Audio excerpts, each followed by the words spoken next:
ওয়া নুসাল্লি আলা রাসূলিল কারীম আম্মা বাদ। আপনি কি তাওবা করার পরও বারবার শয়তানের ফাঁদে পড়ে যান? গুনাহ করবেন না বলে প্রতিজ্ঞা করার পরও পুনরায় গুনায় জড়িয়ে পড়েন? মনের সব জোর একত্রিত করেও গুনাহ থেকে বেরিয়ে আসতে পারছেন না? আমার ভাই, এ নিয়ে হতাশ হওয়ার কিছু নেই। আমার কথাগুলো মন দিয়ে শুনুন। মুমিনের পুরো জীবনটাই একটি যুদ্ধ, একটি অন্তহীন লড়াই। এ লড়াই কুপ্রবৃত্তির বিরুদ্ধে, শয়তানের বিরুদ্ধে।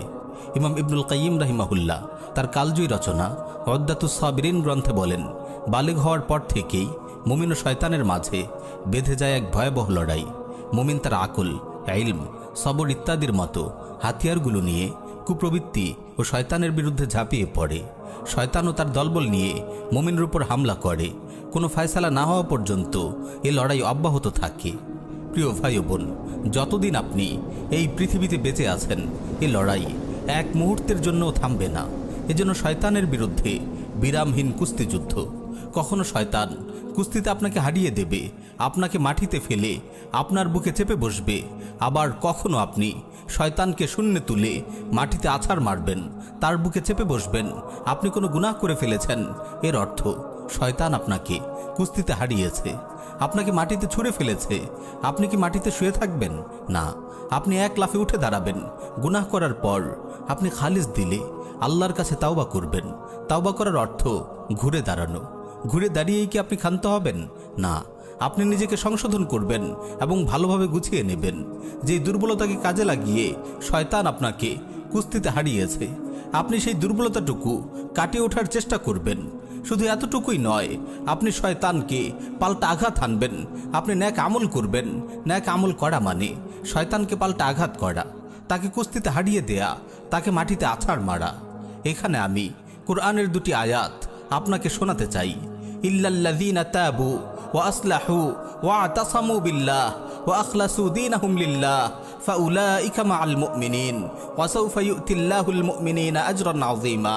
যারা তাওবা করে, নিজেদের অবস্থা সংশোধন করে, আল্লাহকে দৃঢ়ভাবে আঁকড়ে ধরে এবং আল্লাহর উদ্দেশ্যে তাদের দিনে একনিষ্ঠ থাকে, তারা মুমিনদের সঙ্গে থাকবে এবং মুমিনগণকে আল্লাহ অবশ্যই মহাপুরস্কার দেবেন।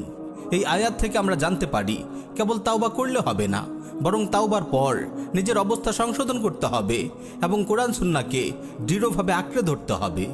অপর আয়াতে আল্লাহ তাআলা বলেন, ইল্লা মান তাবা ওয়া আমানা ওয়া আমিলা আমালান সালিহা ফাউলাইকা ইউবাদদিলুল্লাহু সাইয়্যাতিহিম হাসানাত ওয়া কানা আল্লাহু গফুরুর রাহিমা। যারা তাওবা করে, ঈমান আনে ও নেক আমল করে, আল্লাহ তাআলা এমন লোকদের গুনাহ সওয়াব দ্বারা পরিবর্তন করে দিবেন। আল্লাহ ক্ষমাশীল, পরম দয়ালু। এই আয়াত থেকে আমরা বুঝতে পারি, কেবল তাওবা করে নিজের অবস্থা সংশোধন করে ক্ষান্ত হওয়া যাবে না, বরং এরপরে ন্যাক আমল করতে হবে। শয়তানের বিরুদ্ধে পাল্টা আঘাত হানতে হবে, তাকে ন্যাক আমলের আঘাতে দুর্বল করে ফেলতে হবে। প্রিয় ভাই ও বোন, সবসময় মনে রাখবেন, আপনি যুদ্ধের ময়দানে আছেন। শয়তানের কাছে একবার ধরাশায়ী হয়েছেন তো কি হয়েছে, আবার উঠে দাঁড়ান, কোমর বাঁধুন, নিজেকে গুছিয়ে নিন, নিজের দুর্বলতাগুলো কাটিয়ে উঠুন। তারপর শয়তানকে পাল্টা হামলা করুন, শয়তানকে মাথার উপর তুলে মাটিতে আছাড় মারুন। তাওবা হলো আপনার ঘুরে দাঁড়ানো, আর নেক আমল হলো আপনার পাল্টা আঘাত। তাই তো কোরআনে বহুবার তাওবার পর নেক আমলের কথা এসেছে, মান তাবা ওয়া আমানা ওয়া আমিলা আমালান সালিহা। যে তাওবা করে, ঈমান আনে ও নেক আমল করে। প্রিয় ভাই, শয়তানের কাছে যদি আপনি বারবার পরাজিত হন, বারবার আছাড় খান, এতে লজ্জিত হওয়ার কিছু নেই, নিরাশ হওয়ারও কিছু নেই। আপনি বারবার ঘুরে দাঁড়ান, আরও বেশি উদ্যম, আরও বেশি সাহস নিয়ে শয়তানের মুখোমুখি হন। আসলে ভাই, সত্যি বলতে কি, মুমিনের জীবনটাই এমন, কখনো আপনি শয়তানকে হারাবেন, কখনো শয়তান আপনাকে হারাবে। এই মল্লযুদ্ধ মৃত্যু পর্যন্ত অব্যাহত থাকবে। যতক্ষণ তাওবার হাতিয়ার আপনার হাতে আছে, আপনার নিরাশ হওয়ার কিছু নেই। কিন্তু সাবধান, খুব সাবধান, কখনো যেন এটি ভেবে নিরাশ হয়ে না বসেন যে এই গুনাহ থেকে আমি কখনোই বের হতে পারবো না। না ভাই, এরকম কখনোই ভাববেন না। তাওবার পর বারবার আপনি শয়তানের ফাঁদে পড়ে গেলেও আপনি হতাশ হবেন না।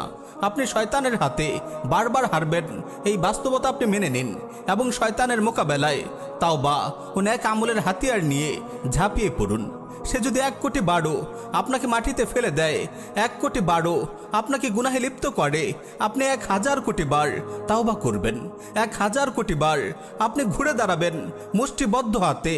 আজ এই শপথ করুন, কোনো গুনাহ হয়ে গেলে দীপ্ত কণ্ঠে ঘোষণা করুন, হে পাপিষ্ঠ দুরাচার শয়তান, তুই যদি আমাকে 1000 কোটি বারও গুনাহে লিপ্ত করাস, আমি 1,00,000 কোটি বার তাওবা করব। কোটি কোটি নেক আমলে আমার আমলনামা ভরে তুলব। আমি কখনো তোর সামনে পরাজয় স্বীকার করব না। আমি কখনো তাওবা ও নেক আমলের অস্ত্র ত্যাগ করব না। তোর সব চক্রান্ত বাধাকে পদদলিত করে আমি অবশ্যই আমার রবের সঙ্গে জান্নাতে মিলিত হব ইনশাআল্লাহ। প্রিয় ভাই ও বোন, কেবল ফরজ আদায় করে বসে থাকবেন না, কিছু কিছু নফলও আদায় করুন। যে ব্যক্তি নফল আদায় করে, শয়তান তাকে সহজেই ফরজের ব্যাপারে গাফিল করতে পারে না।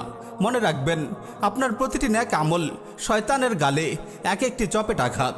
তাই সব সময় আপনার জবানে জিকির জারি রাখুন, শয়তানের গালে একের পর এক চর কষতে থাকুন। সে আপনার মনে কুমন্ত্রণা দেওয়ার সুযোগ পাবে না। একটু অবসর পেলেই কোরআন তিলাওয়াত করুন, কিয়ামুল লাইল ও অন্যান্য নফল সালাতেও নিয়মিত হওয়ার চেষ্টা করুন। ধারাবাহিক আমল করলে ইনশাআল্লাহ শয়তান দুর্বল হতে থাকবে, এক সময় আপনার কাছে ঘেঁষতেও ভয় পাবে। প্রিয় ভাই ও বোন, গাফলতির সময় আর নেই। আবার জেগে উঠুন নতুন উদ্যমে। ফেলে আসা দিনগুলোর সব পাপ পঙ্কিলতা তাওবার অশ্রুতে ধুয়ে মুছে সাফ করে ফেলুন। আসুন নতুন করে শুরু হোক শয়তানের বিরুদ্ধে অনন্ত এক যুদ্ধ। হাতে তুলে নিন তাওবা ও নেক আমলের অস্ত্র। যতই শয়তান আপনাকে গুনাহের ফাঁদে ফেলুক, ইনশাআল্লাহ আপনি মৃত্যু পর্যন্ত তার কাছে হার মানবেন না। কোনো একদিন আপনার কোনো খালিস তাওবা, নির্জন রাতে আপনার ফুপিয়ে কান্নার চাপা শব্দ, আপনার কোনো দিল আকুল করা রোনাজারি হয়তো আপনার রবের রহমের সাগরে ঢেউ তুলবে। আর তিনি নিজেই আপনাকে পথ দেখিয়ে নিয়ে যাবেন সুখময় জান্নাতের সবুজ উদ্যানে। গুনাহের বিরুদ্ধে, নফসের বিরুদ্ধে, শয়তানের বিরুদ্ধে যুদ্ধরত প্রতিটি মুমিন ভাই বোনকে একটি আয়াত স্মরণ করিয়ে দিয়ে বিদায় নিব। ওয়াল্লাযীনা জাহাদু ফীনা লানাহদিয়ান্নাহুম সুবুলানা। আর যারা আমার পথে চেষ্টা সাধনা করে, আমি অবশ্যই তাদেরকে আমার পথে পরিচালিত করব। আর যারা আমার পথে চেষ্টা সাধনা করে, আমি অবশ্যই তাদেরকে আমার পথে পরিচালিত করব।